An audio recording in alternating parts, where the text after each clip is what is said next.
Hey guys, so I welcome you all in the video of VLOOKUP. So आज हम इस video में देखेंगे कि VLOOKUP को कैसे यूज़ कर सकते हैं और ये क्यों बेनिफिशियल है बहुत ही ज़्यादा कॉर्पोरेट लाइफ में. So at the end of this video, you will get to answer of all these questions which we will discuss one by one in the end. ठीक है. So मैं एक बेसिक ब्रीफ दे देता हूँ कि VLOOKUP होता क्या है और इसका यूज़ क्या होता है.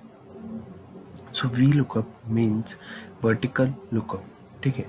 अब VLOOKUP का यूज़ क्या होता है कि हमें सपोज एक शीट से दूसरी शीट पे कुछ डेटा पेस्ट करना है. ठीक है. सो एग्जांपल से देखते हैं. ये शीट है जिसमें हमारे पास पार्टी कोड है और पार्टी का नेम है. ठीक है. जैसे पॉलिटिकल पार्टीज है सारी, उनके कोड और यहाँ पे उनके नेम्स हैं. और इस शीट में हमारे पास ये कुछ बंदे हैं जिनके फर्स्ट और लास्ट नेम दे रखे हैं और जिनके आगे पार्टी कोड दे रखा है, लेकिन हमें ये नहीं पता कि कौन सी पार्टी से एसोसिएटेड है. सो इसमें एक चीज़ हम क्या कर सकते हैं कि ये पार्टी कोड हम इस वाली टेबल में सर्च कर सकते हैं. जैसे यहाँ पे 2 है तो मतलब ये रिफॉर्म पार्टी को बिलोंग करता है. सो हम इसको कॉपी करेंगे, यहाँ पे जाएंगे और यहाँ पे पेस्ट कर देंगे. ठीक है.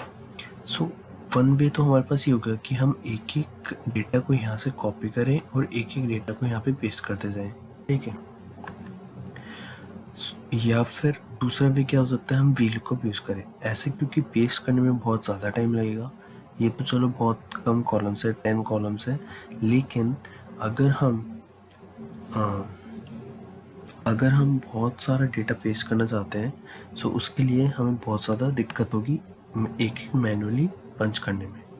सो VLOOKUP यहाँ पे बहुत ही ईजी हो जाता है. कैसे, हम प्रेस करेंगे equal to VLOOKUP, tab press करेंगे, टैब बटन, जिससे ये एक्टिवेट हो जाएगा.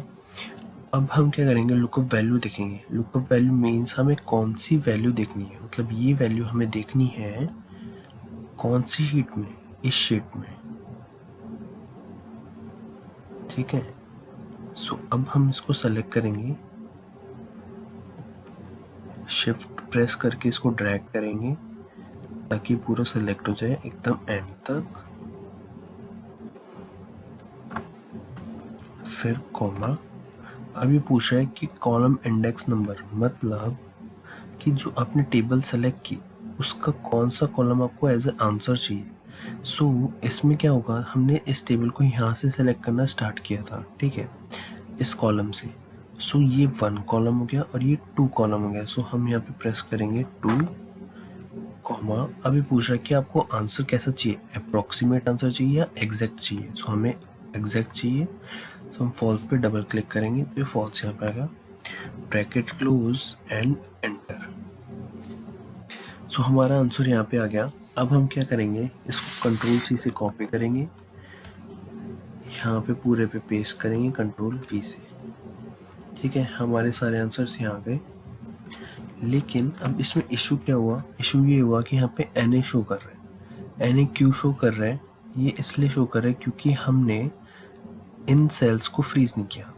जैसे कि आप यहाँ पे देखेंगे, रिफॉर्म में टेबल हम पिक कर रहे हैं C1 से D45, C1 से यहाँ से D45 तक, मीन्स यहाँ तक.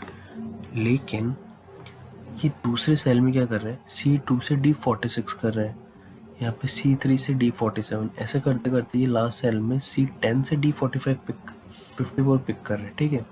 इसका मतलब जैसे जैसे हमने नीचे पेस्ट किया, इसने टेबल को भी वहीं से देखना स्टार्ट किया, मीन्स ऐसे नीचे, और ये ऊपर के सेल्स छोड़ता गया.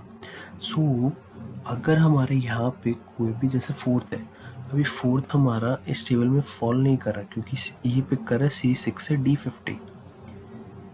C6 यहाँ से स्टार्ट होती है D50 तक, लेकिन 4 हमारा C5 में है, इसलिए इसको पिक नहीं कर रहा और ये इसको NA दिखा रहा है. सो इस केस में हम क्या करेंगे, इस केस में हम इसको फ्रीज करेंगे. फ्रीज कैसे करेंगे, हमें ये सेल फ्रीज करना ही नहीं है. क्यों, क्योंकि लुकअप वैल्यू हर रो में डिफरेंट होगी. लेकिन जो लुकअप टेबल है वो हमें फ्रीज करनी है। ताकि कोई गड़बड़ ना हो तो हम प्रेस करेंगे C1 पे जाके F4 और D45 पे जाके F4। ठीक है, F4 फंक्शन फ्रीज के काम आता है, इसलिए इसने टेबल को फ्रीज कर दिया। कॉलम इंडेक्स नंबर भी सेम रहेगा, इसको भी फ्रीज करने की जरूरत नहीं है, और ये तो फॉल्स रह गई। सो एंटर। अभी हमारे सेल्स फ्रीज हो गए। अब हम क्या करेंगे, कंट्रोल C से कॉपी और इस पे पूरे पे पेस्ट कर देंगे। सो अब हमारे सारे एरर्स गायब हो गए और हमें सारा आंसर एकदम सही दिखने लग गया। सो ये था VLOOKUP, और इसमें एक लिमिटेशन VLOOKUP की ये है कि ये हमेशा लेफ़्ट टू राइट वर्क करता है। ओके, जैसे अगर हम यहाँ पे कुछ टाइप करेंगे, सपोज कलर्स की नेम टाइप कर देते हैं, रेड, ब्लू, ऑरेंज, येलो। ठीक है, अब हम क्या करेंगे, अब अगर हमें यहाँ पे देखना है, सो हमने टेबल सेलेक्ट की थी यहाँ से यहाँ तक, लेकिन अगर हम इस टेबल को यहाँ से यहाँ तक भी सेलेक्ट करेंगे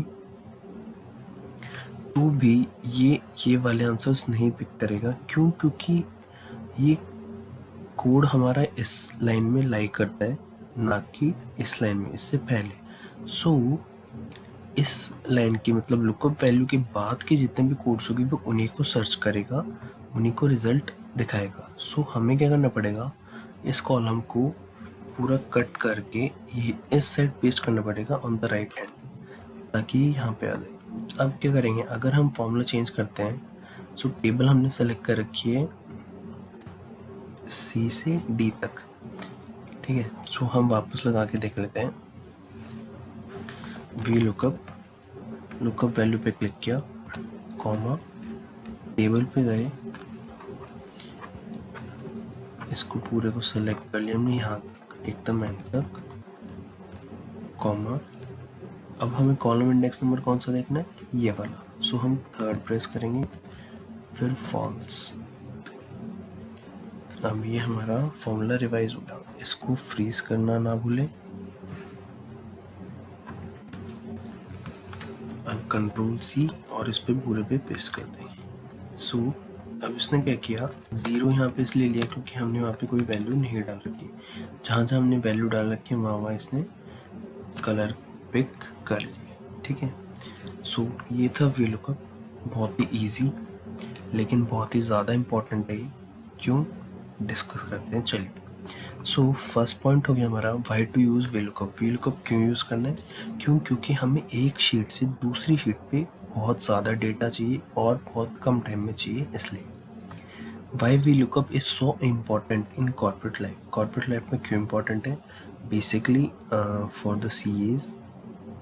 एंड वैसे तो VLOOKUP हर डिपार्टमेंट के लिए, चाहे वो HR हो, चाहे या फिर फाइनेंस का हो, या फिर कोई और भी डिपार्टमेंट हो, ऑडिट का हो, या फिर इंजीनियर्स के लिए भी, मतलब हर पर्सन के लिए VLOOKUP बहुत ज़्यादा इंपॉर्टेंट हो जाता है। क्यों? क्योंकि ये डेटा को बहुत इजीली कॉपी पेस्ट कर सकता है और बिना किसी गलती के। ठीक है, अब लिमिटेशन क्या है VLOOKUP की, जैसा कि हमने डिस्कस किया कि ये लेफ़्ट टू राइट वर्क करता है, ना कि right to left.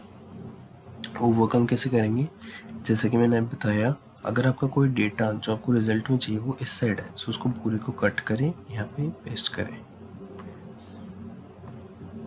How to use VLOOKUP ये हमने बता दिया है।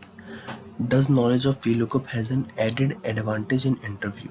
हाँ, ये इंपॉर्टेंट क्वेश्चन हो जाता है जनरली CA स्टूडेंट्स के लिए और मेनली आर्टिकलशिप के लिए जो अप्लाई करते हैं उनके लिए। क्यों? क्योंकि उनसे एक्सपेक्टेशंस फर्म की ज़्यादा नहीं होती, स्पेशली इन बिग 4। क्यों? क्योंकि हम जनरली पढ़ के निकले होते हैं, प्रैक्टिकल एक्सपोजर होता नहीं हमें। सो उनकी यही एक्सपेक्टेशन होती है कि बंदे को एक्सेल थोड़ा बहुत आना चाहिए, और VLOOKUP बहुत ज़्यादा इम्पोर्टेंट यूज़ होता है इसका आर्टिकलशिप में, इसलिए VLOOKUP को एक एडेड एडवांटेज दिया जाता है। सो अगर आप मेंशन भी करते हो अपने CV या रिज्यूमे में कि आपको VLOOKUP का बहुत अच्छी स्किल्स आती हैं, अच्छे से VLOOKUP अप्लाई करना आता है, सो ये आपके रिज्यूमे को बहुत अच्छा बनाता है और एक एडेड एडवांटेज होता है in comparison to other persons. How to practice VLOOKUP so that early beginners won't forget the process। ठीक है, अब आपने वीडियो देख ली, वीलुकअप समझ लिया कि क्या होता है, लेकिन practice is the most important thing. क्यों? क्योंकि स्टार्टिंग में जब मैंने भी वीलुकअप लगाना सीखा था, सो स्टार्टिंग में मुझे भी इतना फेमिलियर नहीं हुआ था, और जब जैसे जैसे प्रैक्टिस की वैसे वैसे वीलुकअप बहुत ज़्यादा हैंडफुल हो गया। सो आप प्रैक्टिस कैसे कर सकते हैं? गूगल पे जाइए, गूगल पे सर्च किए वीलुकअप एक्सरसाइज फाइल्स। सो आपको बहुत सारी फाइल्स मिल जाएंगी, उनको प्रैक्टिस कीजिए अपने सिस्टम पे। जितना ज़्यादा प्रैक्टिस करोगे उतने ज़्यादा आप वीलुकअप के फेमिलियर हो जाओगे। इस VLOOKUP so complicated like a relationship? हाँ, ऐसा कुछ नहीं है, वीलुकअप कॉम्प्लिकेटेड नहीं है। हाँ, थोड़ा स्टार्टिंग में लगता है कि ये थोड़ा ज़्यादा कॉम्प्लिकेटेड है कंपेरेटिव टू अदर फार्मूलाज, लेकिन इतना ज़्यादा कॉम्प्लिकेटेड नहीं है। After sufficient practice you will be familiar and comfortable with it. How did F4 function comes into picture? F4 function जैसे कि हमने डिस्कस किया, to freeze the panes। ठीक है, कोई भी शीट या फिर हमने कुछ भी डेटा सेलेक्ट किया, उसको फ्रीज करने के लिए F4 फंक्शन यूज़ में आता है। सो अगर इसको अनफ्रीज करना है, सो कैसे करेंगे? F4 अगेन दबाएंगे एंड अगेन एंड अगेन। ठीक है, सो ये हो गया। सो ये 4 स्टेंसेस में काम करता है। यहाँ पे इसने पूरा फ्रीज कर दिया सेल को, और इसको अनफ्रीज करने के लिए इसको 3 टाइम्स प्रेस करना पड़ेगा, 1 2 3, एंड दिस इज अनफ्रीज्ड। ठीक है, सो ये था वीलुकअप। आई होप आपको डाउट नहीं रहा होगा वीलुकअप के लिए, और अगर अभी भी कोई क्वेरीज है, so you can comment down in the comment section. Thank you guys for watching this video, and keep loving, keep supporting, and keep suggesting to make and keep motivating me to make more such videos. Thank you guys. Bye bye.